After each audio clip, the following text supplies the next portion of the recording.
So I want you to look around the room for a minute and try to find the most paranoid person here. And then I want you to point at that person for me. Okay, don't actually do it. But as an organizational psychologist, I spend a lot of time in workplaces, and I find paranoia everywhere. Paranoia is caused by people that I call takers. Takers are self-serving in their interactions. It's all about what can you do for me. The opposite is a giver. It's somebody who approaches most interactions by asking, what can I do for you? And I wanted to give you a chance to think about your own style. We all have moments of giving and taking. Your style is just how you treat most of the people most of the time, your default. So I have a short test that you can take to figure out if you're more of a giver or a taker, and you can take it right now.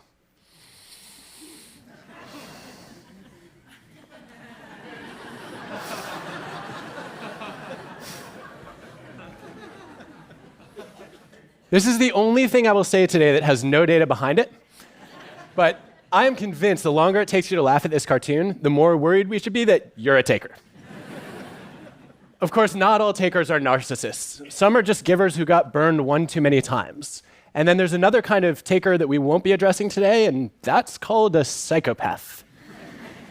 I was curious, though, about how common these extremes are, and so I surveyed over 30,000 people across industries around the world's cultures. And I found that most people are right in the middle between giving and taking. They choose this third style called matching. If you're a matcher, you try to keep an even balance of give and take, quid pro quo. I'll do something for you if you do something for me. And that seems like a safe way to live your life. But is it the most effective and productive way to live your life? The answer to that question is a very definitive maybe. Now, I studied dozens of organizations, thousands of people. I had engineers measuring their productivity. I looked at medical students' grades, even salespeople's revenue. And unexpectedly, the worst performers in each of these jobs were the givers. The engineers who got the least work done were the ones who did more favors than they got back. They were so busy doing other people's jobs, they literally ran out of time and energy to get their own work completed. In medical school, the lowest grades belong to the students who agree most strongly with statements like, I love helping others, which suggests the doctor you ought to trust is the one who came to med school with no desire to help anybody. And then in sales, too, the lowest revenue accrued to the most generous salespeople. And I actually reached out to one of those salespeople who had a very high giver score, and I asked him, why do you suck at your job? I didn't ask it that way, but what's the cost of generosity in sales? And he said, well, I just care so deeply about my customers that I would never sell them one of our crappy products.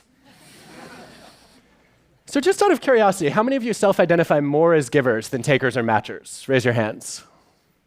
Okay, would have been more before we talked about these data.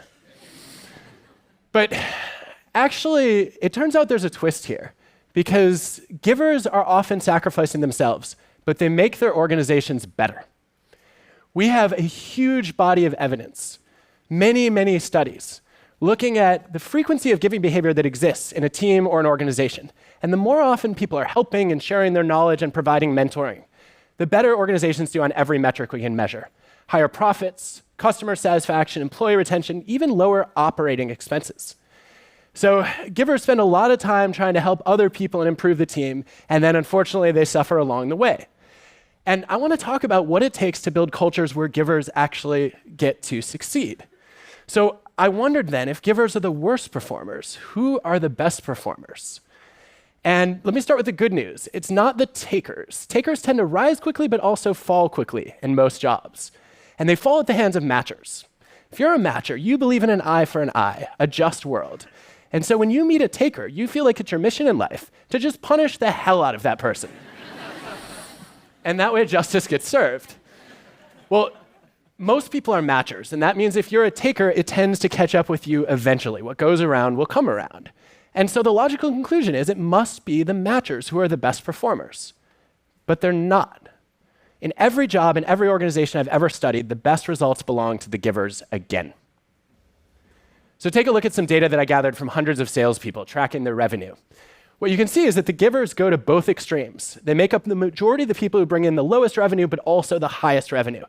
And the same patterns were true for engineers' productivity and medical students' grades. Givers are overrepresented at the bottom and at the top of every success metric that I can track.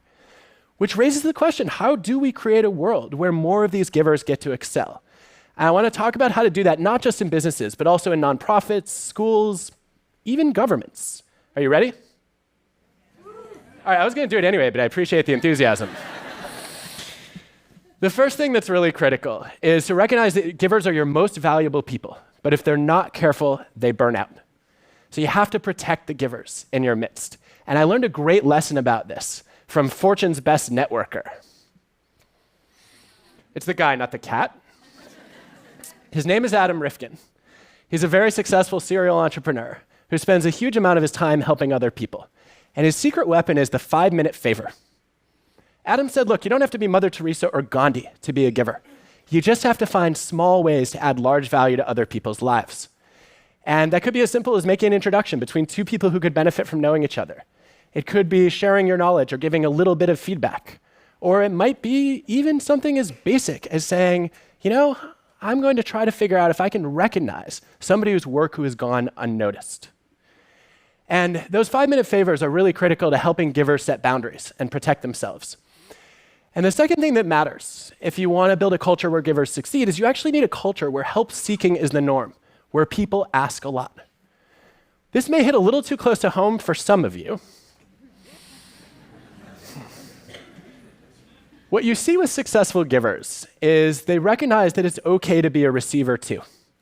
And if you run an organization, we can actually make this easier. We can make it easier for people to ask for help. A couple of colleagues and I studied hospitals, and we found that on certain floors, nurses did a lot of help seeking, and on other floors, they did very little of it. And the factor that stood out on the floors where help seeking was common, where it was the norm, was there was just one nurse whose sole job it was to help other nurses on the unit.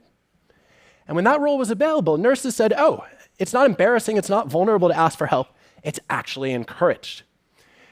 Now, help seeking isn't important just for protecting the success and the well-being of givers. It's also critical to getting more people to act like givers. Because the data say that somewhere between 75 and 90% of all giving in organizations starts with a request.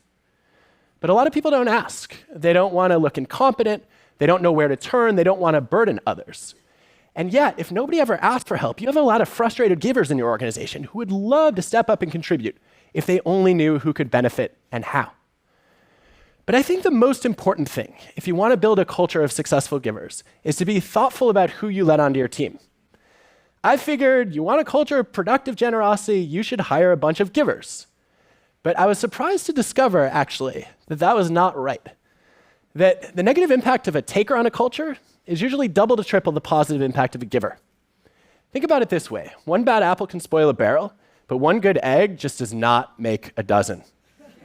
I don't know what that means. But I hope you do. No, let even one taker into a team, and you will see that the givers will stop helping. They'll say, I'm surrounded by a bunch of snakes and sharks. Why should I contribute? Whereas if you let one giver into a team, you don't get an explosion of generosity. More often, people are like, great, that person can do all our work. So effective hiring and screening and team building is not about bringing in the givers. It's about weeding out the takers. And if you can do that well, you will be left with givers and matchers. The givers will be generous because they don't have to worry about the consequences. And the beauty of the matchers is that they follow the norm. So how do you catch a taker before it's too late? We're actually pretty bad at figuring out who's a taker, especially on first impressions. And there's a personality trait that throws us off. It's called agreeableness, one of the major dimensions of personality across cultures. Agreeable people are warm and friendly. They're nice. They're polite. You find a lot of them in Canada, where there was actually a national contest to come up with a new Canadian slogan and fill in the blank as Canadian as... And I thought the winning entry was going to be as Canadian as maple syrup or ice hockey. But no, Canadians voted for their new national slogan to be, I kid you not, as Canadian as possible under the circumstances. Now, for those of you who are highly agreeable or maybe slightly Canadian, you get this right away. How could I ever say I'm any one thing when I'm constantly adapting to try to please other people? Disagreeable people do less of it. They're more critical, skeptical, challenging, and far more likely than their peers to go to law school. That's not a joke, that's actually an empirical fact. So I always assumed that agreeable people were givers and disagreeable people were takers. But then I gathered the data and I was stunned to find no correlation between those traits. Because it turns out that agreeableness, disagreeableness is your outer veneer. How pleasant is it to interact with you? Whereas giving and taking are more of your inner motives. What are your values? What are your intentions toward others? So if you really want to judge people accurately, you have to get to the moment that every consultant in the room is waiting for and draw a 2x2.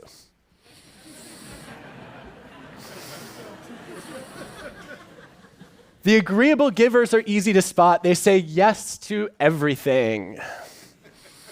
The disagreeable takers are also recognized quickly, although you might call them by a slightly different name. We forget about the other two combinations. There are disagreeable givers in our organizations. They're people who are gruff and tough on the surface, but underneath have others' best interests at heart. Or as an engineer put it, disagreeable givers, like somebody with a bad user interface, but a great operating system. if that helps you. Disagreeable givers are the most undervalued people in our organizations because they're the ones who give the critical feedback that no one wants to hear, but everyone needs to hear. We need to do a much better job valuing these people as opposed to writing them off early and saying, kind of prickly, must be a selfish taker. The other combination we forget about is the deadly one, the agreeable taker, also known as the faker. This is the person who's nice to your face and then will stab you right in the back. And my favorite way to catch these people in the interview process is to ask the question, can you give me the names of 4 people whose careers you have fundamentally improved? And the takers will give you 4 names, and they will all be more influential than them. Because takers are great at kissing up and then kicking down. Givers are more likely to name people who are below them in a hierarchy, who don't have as much power, who can do them no good. And let's face it, you all know you can learn a lot about character by watching how someone treats their restaurant server or their Uber driver. So if we do all this well, if we can weed takers out of organizations, if we can make it safe to ask for help, if we can protect givers from burnout, and make it okay for them to be ambitious in pursuing their own goals, as well as trying to help other people, we can actually change the way that people define success. Instead of saying it's all about winning a competition, people will realize success is really more about contribution. I believe that the most meaningful way to succeed is to help other people succeed. And if we can spread that belief, we can actually turn paranoia upside down. There's a name for that. It's called pronoia. Pronoia is the delusional belief that other people are plotting your well-being. That they're going around behind your back and saying exceptionally glowing things about you. And the great thing about a culture of givers is that's not a delusion, it's reality. Look, I want to live in a world where givers succeed, and I hope you will help me create that world. Thank you.